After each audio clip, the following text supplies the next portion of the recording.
बच्चों कैसे सब? क्या हाल चाल है? घर में सब बढ़िया है? आप अच्छे हैं तो घर वाले अच्छे हैं अपने आप ही। उनको कुछ कहने की सुनने की ज़रूरत ही नहीं होती है ना, क्योंकि बच्चों से ही तो दुनिया है। आप बच्चे हैं तो सब कुछ है, कहाँ ज़रूरत है किसी और चीज़ की। ऊपर छत ना हो और बच्चे पास हों तो वो छत अपने आप बनने लग जाती है। इसीलिए तो बच्चों के अलावा दुनिया में कोई चीज़ प्यारी नहीं है। पर बच्चों को क्या प्यारा होना चाहिए फिर? बच्चों को पढ़ाई प्यारी होनी चाहिए। जितना अच्छा पढ़ेंगे, जितना अच्छा लिखेंगे, उतना अच्छा ऊंचाइयों तक जाएंगे। वो हम सब यही चाहते हैं। अब तक करवाया गया है उसको आप अच्छे से लिख सकें और लिखकर उसके नोट्स अच्छे से तैयार कर सकें प्रॉपर। देखो मैं बार बार तुम्हें ये कह रही हूँ कि नोट्स बनाओ, फिर भी मैंने देखा है कि बच्चे फिर भी रेयर हैं अभी भी जितना कहा जा रहा है उस रिदम में नहीं चल रहे हैं। इसका मतलब तो दिक्कत है ना। दिक्कत ये है कि अगर आप हमारी रफ्तार से नहीं चलेंगे तो फिर आपकी रफ्तार तो फिर धीमी हो गई ना। फिर उस भीड़ की दौड़ में कैसे भाग लोगे? जब अपन 50 बच्चों में ही कंप्लीट नहीं कर पाएंगे तो लाखों में कैसे करेंगे? मेरा यहाँ कतई मतलब नेगेटिव थॉट क्रिएट करना नहीं है, पर कहते हैं कि बिना नेगेटिव थॉट के पॉजिटिव थॉट को क्रिएट करना भी बड़ा मुश्किल है। अगर डर नहीं होगा तो स्टडी कैसे करोगे? डर होता है तभी तो पढ़ते हैं कि नहीं ऐसे हो गया तो मेरे नंबर कम आ गए तो। इसलिए ज़रूरी है ध्यान से लिखना, पढ़ना और उनको बहुत ही अच्छे से, और जो कुछ भी वीडियो में एक्स्ट्रा बोला जाता है उनको हास्य में ज़रूर लिखें ताकि आप उन चीज़ों को अच्छे से क्लियर कर सकें। मेरी बात समझ में आ गई होगी, क्योंकि ज़रूरी है ना। हर वक्त अपन ये चीज़ें नहीं देख सकते हैं ना कि केवल आए काम किया और ठीक है चलने दो भाई जैसे चल रहा है। ना, पढ़ लिया तो उसको याद भी करना ज़रूरी है। नोट्स बन गए तो वापस रीडिंग लगाओ क्या क्या लिखा है और कहीं कुछ छूट तो नहीं गया। इसलिए ज़रूरी है बेटा, कोशिश करो जितना कुछ मैंने बताया है, जितने वीडियो आपके पास पहुंच गए हैं उन सब को आप अच्छे से लिखें, नोट्स बनाएं और आप उन्हें चेक करवा लें कि भाई ये सही है या नहीं। चलें तो चलिए बच्चों आज शुरू करते हैं। हम जो पीछे लास्ट वीडियो दिया था आपको उसमें एल्केन के विरचन की विधियाँ पढ़ रहे थे। अब ये जो एल्केन की विरचन की विधियाँ हैं इसके अंदर अपन ने जो 3 विधियाँ हैं वो कर ली थी। पहली विधि कर ली थी असंतृप्त हाइड्रोकार्बन के हाइड्रोजनीकरण द्वारा, फिर एल्किल हैलाइडों के अपचयन द्वारा, वुड्स अभिक्रिया। आज अपन चौथी रिएक्शन लिखेंगे एल्किल संतृप्त कार्बोक्सिलिक अम्लों के विकार्बोक्सिलीकरण द्वारा। हेडिंग डालेंगे मेरे साथ सभी बहने, एल्किल संतृप्त संतृप्त कार्बोक्सिलिक अम्लों के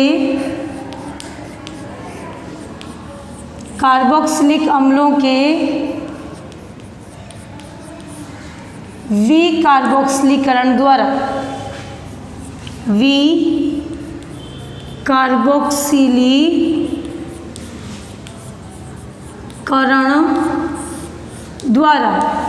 सब बहनें ध्यान देंगी। विकार्बोक्सिलीकरण का मतलब होता है हमेशा CO2 का निकलना। कार्बोक्सिलिक अम्ल का मतलब होता है COOH।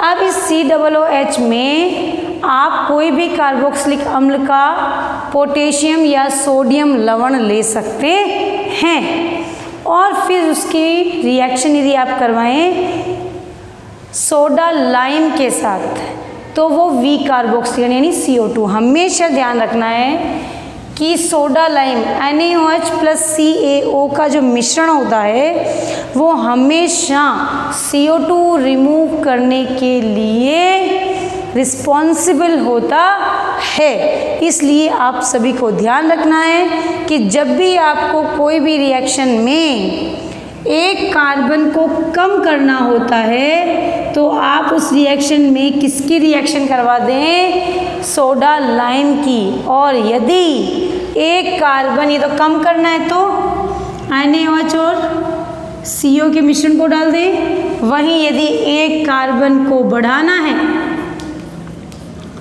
तो हमेशा किसकी रिएक्शन करवा दें? पोटेशियम साइनाइड की।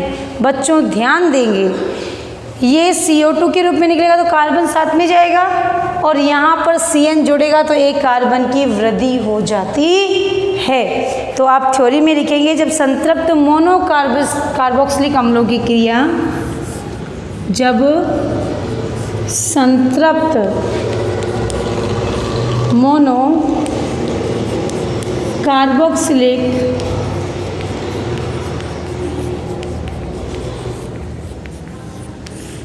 अम्लों की क्रिया सोडा लाइम के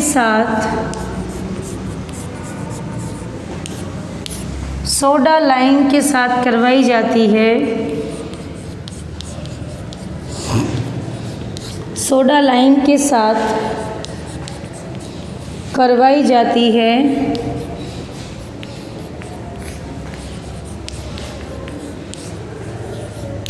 तो एल्केन प्राप्त होता है। एल्केन प्राप्त होता है। बात समझ में आ गई होगी। रिएक्शन देखो, CH3 C double bond OH reaction with soda lime. आप यहाँ पर H की जगह क्या लिख सकते हैं? Na भी लिख सकते हैं। मोनोकार्बोक्सिलिक अम्लों के सोडियम व पोटेशियम लवण के साथ रिएक्शन करवाते हैं तो क्या होता है? CO2 गैस रिमूव हो जाती है। तो देखो यहाँ पर आप डायरेक्ट इसको करें तो भी अच्छा है। NaOH प्लस CaO क्या बन गया? CH3H plus CO2। क्लियर? बात समझ में आ गई। अगर आप लवण लेंगे तो CH3 C double bond O Na यहाँ से टूटेगा, यहाँ से टूटेगा, NaOH ये यहाँ से माइनस प्लस, तो ये यहाँ पर चला गया, ये CO2 और ये बन गया क्या? अपने पास क्या है? Ca, फिर क्या है? CO3 प्लस क्या होगा? CO3 की जगह आप Na2CO3 भी लिख सकते हैं। Na2CO3 plus CH3H। देखो बेटा यहाँ से टूटा, ये यहाँ पर दिख रहा है Na दो गए, O 1 2 3 Na2CO3 और यहाँ आ गया CH3H। बात समझ में आ गई होगी। इसलिए अब आगे चलते हैं।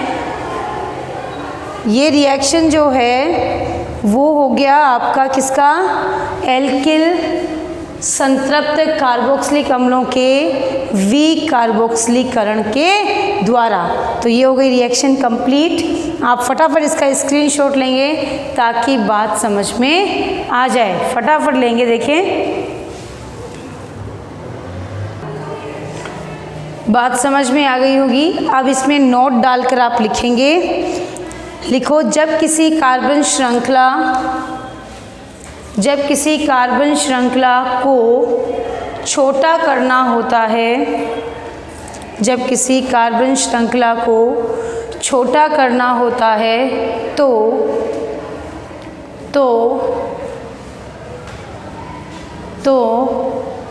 उस लंबी कार्बन श्रृंखला वाले यौगिक के साथ लंबी कार्बन श्रृंखला वाले यौगिक के साथ क्या कर देते हैं, सोडा लाइम मिला देते हैं और लंबी श्रृंखला वाले के साथ सोडा लाइम की अभिक्रिया करवा देते हैं, जिससे वह श्रृंखला क्या हो जाती है, उस श्रृंखला में कार्बन की संख्या कम हो जाती है। लिख लिया? फटाफट जल्दी से देखें, जल्दी जल्दी जल्दी। तो चलिए आगे बढ़ते हैं अब अगली अभिक्रिया की ओर। पहले ही थ्योरी लिख ली होगी आपने। अब शुरू करते हैं अगला जो आपका है नेक्स्ट रिएक्शन, वो है, लिखिए सभी बहनें, कोल्बे विद्युत अपघटनी विधि। कोल्बे विद्युत अपघटनी विधि। कोल्बे विद्युत अपघटनी विधि का क्या मतलब है? यह विधि जो है वो किसी भी पात्र में यदि अपन ने अम्ल या क्षार को डाला है और उसका विद्युत अपघटन करवाया जा रहा है तो उससे भी क्या प्राप्त की जा सकती है, एल्केन प्राप्त की जा सकती है। तो उसके लिए अपन देखते हैं, पहले थ्योरी लिख लेते हैं, उसके बाद में उसको एक डायग्राम से अपन समझेंगे। तो सभी बहनें मेरे साथ लिखेंगे, लिखो किसी संतृप्त मोनोकार्बोक्सिलिक अम्लों के, किसी संतृप्त मोनो कार्बोक्सिलिक अम्लों के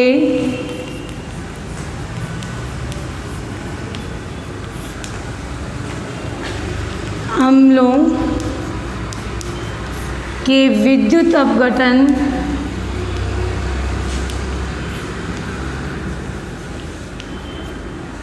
विद्युत अपघटनी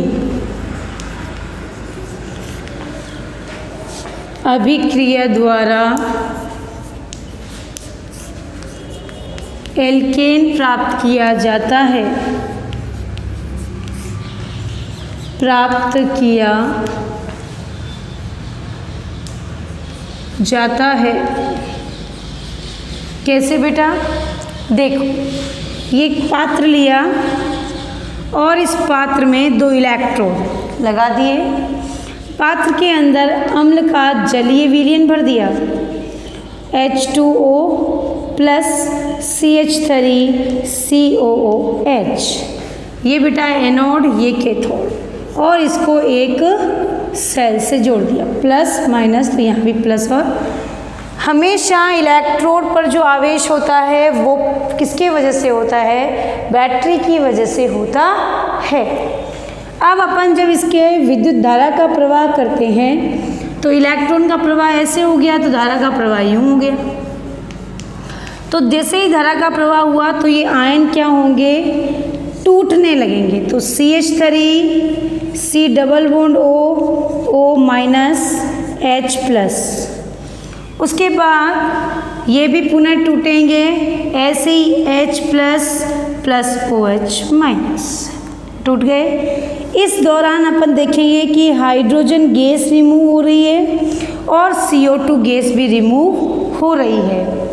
जब ये गैसें रिमूव होती है तो उस दौरान क्या प्राप्त होता है, एल्केन प्राप्त होता है। क्या प्राप्त होता है, एल्केन प्राप्त होता है। तो हाइड्रोजन गैस जो होती है वो कैथोड की ओर जाती है और CO2 गैस जो होती है वो एनोड की ओर रिमूव हो जाती है।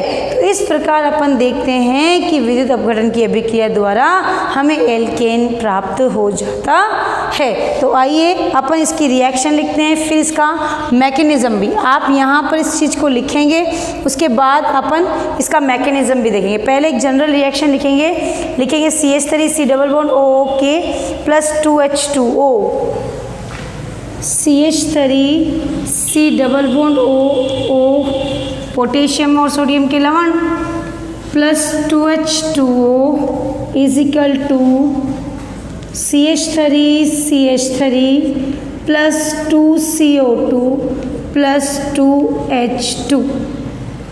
बात समझ में आ गई होगी। साथ में ही अपने पास अगर यहाँ पर हाइड्रोजन होता तो क्या होता, और यदि पोटेशियम है तो क्या होगा, तो साथ ही यहाँ पर क्या निकलेगा, KOH भी निकलेगा। तो बात समझ में आ गई, 2 हैं तो 2 KOH निकल जाएंगे। बात समझ में आ गई होगी। तो इस प्रकार अपन क्या लिखते हैं, यहाँ पर H प्लस OH माइनस, यहाँ पर भी हाइड्रोजन गैस रिमूव हो गई, CO2 गैस रिमूव हो गई, और यहाँ पर 2KO साथ में बन जाता है। ये कैसे बने हैं, आइए एक बार चेक कर लेते हैं। चलिए जल्दी से देखें रिएक्शन की मैकेनिज्म। फटाफट स्क्रीनशॉट लें, इसको आपने बना लिया होगा। अब मैं इसके इधर मैकेनिज्म लिख देती हूँ। आओ बच्चों देखो बेटा, क्रियाविधि कैसे लिखते हैं, सबसे पहले क्रियाविधि लिख दी। अब क्रियाविधि सबसे पहले रिएक्शन देखो, CH3 डबल बॉन्ड OK 2 मोल। जैसे ही विद्युत अपघटन किया क्या बनेगा, CH3 double bond O minus plus K plus बन गया। अब आओ बेटा, यहाँ पर दूसरी जो रिएक्शन है उसमें अपन देखेंगे कि CH3 double bond O minus के 2 मोल हैं, तो ये करेंगे यहाँ पर CH3 यहाँ से बंध टूटेगा और ये समान विखंडन करेंगे, तो यहाँ पर CH3 प्लस।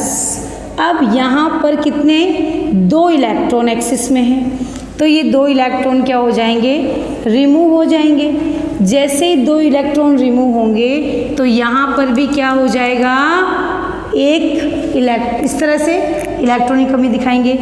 ये और ये दोनों बंद बनाएंगे तो क्या बन जाएगा, CO2 कितने मोल, 2 मोल। ध्यान करेंगे बहने, CH3 double bond O minus, CH3 double bond O minus, ये दोनों इलेक्ट्रॉन रिमूव करके 2 इलेक्ट्रॉन गए, यहाँ से बंध टूटा, ये मुक्त मूलक, ये भी मुक्त मूलक।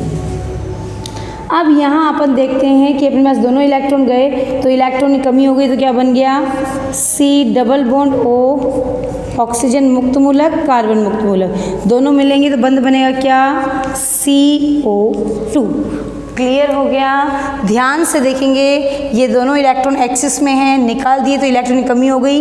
प्लस चार्ज को हम लोग मुक्त मूलक के रूप में भी प्रदर्शित करते हैं, तो हमने यहाँ डॉट लगा दिया, ये मुक्त मूलक आपस में जुड़ेंगे तो ये क्या हो जाता है, CO2 बन जाता है, और 2 इलेक्ट्रॉन एक्सिस में। फटाफट इसका स्क्रीनशॉट लेना, देखें जल्दी, ले लिया। चलूँ आगे। अब ये तो हो गए, CO2 के 2 मोल निकल गए और 2 इलेक्ट्रॉन, और ये 2 CH3 प्लस 2 इलेक्ट्रॉन। अब ये क्रिया तो हो गई आपके किस पर, एनोड पर। अब चलते हैं अपन कैथोड की ओर। H2O कितने मोल, 2 मोल, क्या बना, H प्लस OH माइनस, कितने, 2। अब अपने पास 2 हाइड्रोजन है प्लस 2 इलेक्ट्रॉन की कमी हो रही है। जैसे 2 इलेक्ट्रॉन ग्रहण किया, कौन सी गैस बन गई, H2। अब ये 2 बच गए OH। अपने पास 2 K है ना ऊपर, ये रहे 2K plus plus 2 OH minus, क्या बन गया, 2KOH। इस प्रकार अपन देखते हैं कि अपने पास ये क्या है, 2 CH3 मोल है ना, तो CH3 मुक्त मूलक प्लस CH3 मुक्त मूलक आपस में जुड़ेंगे, CH3 ये बन गई एल्केन। चलो बात समझ में आ गई होगी। फटाफट स्क्रीनशॉट लेंगे ताकि बात समझ में आ जाए। फटाफट देखें जल्दी, चलें जल्दी कीजिए। ले लिया, आगे चलो भाई बच्चों। कैथोड पर एनोड पर रिएक्शन समझ में आ गई होगी। अब है एल्कोहलों के अपचयन द्वारा।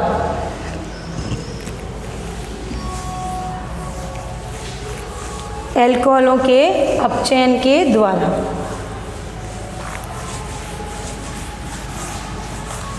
हेडिंग डाल के रखो, फिर लिखते हैं एल्कोहलों के अपचयन द्वारा। एल्कोहलों का अपचयन जब किया जाता है तो वो हाइड्रोजन आयोडाइड के साथ लाल फास्फोरस की उपस्थिति में किया जाता है। के अपचयन द्वारा। लिखो, जब अल्कोहल की अभिक्रिया HI के साथ लाल फास्फोरस की उपस्थिति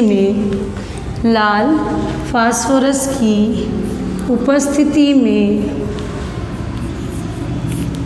करवाई जाती है तो एल्केन प्राप्त होती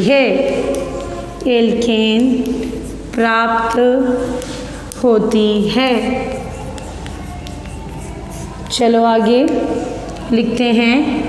ये हो गया आपका CH3CH2OH plus HI is equal to 2HI लेंगे, इजिकल टू किसकी उपस्थिति में? लाल फास्फोरस की उपस्थिति में। ध्यान करेंगे बच्चे, अगर अपने पास ये और ये है तो ये टूटेगा 2H प्लस और ये 2I, तो ये तो बन जाएगी I2।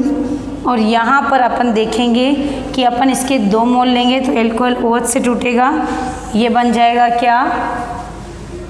2H2O प्लस अपने पास बचेगी CH3CH2CH2CH3। इस प्रकार अपने को क्या प्राप्त हो जाती है?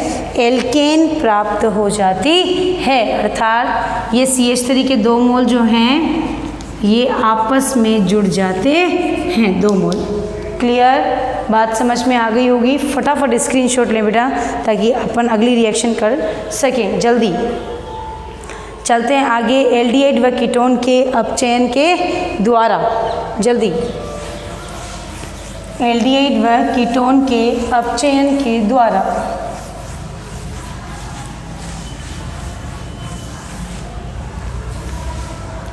एल्डिहाइड कीटोन के अपचयन द्वारा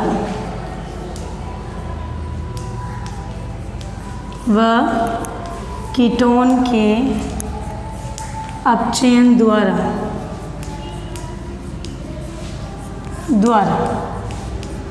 ठीक है। आओ भाई बच्चों चलते हैं आगे। अगला एल्डिहाइड कीटोन में तो अपन लिखेंगे एल्डिहाइड कीटोन का जब अपचयन किया जाता है तो एल्केन प्राप्त हो जाती है। वो पूर्ण अपचयन किया जाता है जो करता है जिंक Hg यानी कि जिंक अमलगम। तो लिखेंगे आप, इसकी थ्योरी आप लिखेंगे कि जब एल्डिहाइड व कीटोन का अपचयन जिंक अमलगम की उपस्थिति में करवाया जाता है तो एल्केन प्राप्त होती है। लिखो, CH3 double bond OH aldehyde है, एसिटाल्डिहाइड ZnHg ये हाइड्रोजन देंगे तो यहाँ से पहले होगा यहाँ माइनस, यहाँ प्लस, ये आएगा CH3C, इधर OH, इधर H, ऊपर H। फर्दर इसका अपचयन करेंगे तो यहाँ से ये टूटेगा, बनेगा CH3CHH प्लस H2O। बात समझ में आ गई होगी। इस प्रकार अपन देखते हैं कि हमें क्या प्राप्त हो गई। ये हो गई CH3 एल्केन प्राप्त हो जाती है। तो फटाफट स्क्रीनशॉट लेंगे जल्दी से इसका, और आपको जो आज मैंने कराया है वो अच्छे से रीड करेंगे। ये सारी रिएक्शन आपकी निर्माण की विधियों की कंप्लीट हो चुकी है। नेक्स्ट में अपन एल्केनों के भौतिक गुण व रासायनिक गुणधर्मों का चार्ट बनाएंगे। तब तक आप इसको लिखेंगे, अच्छे से पढ़ेंगे। Thank you.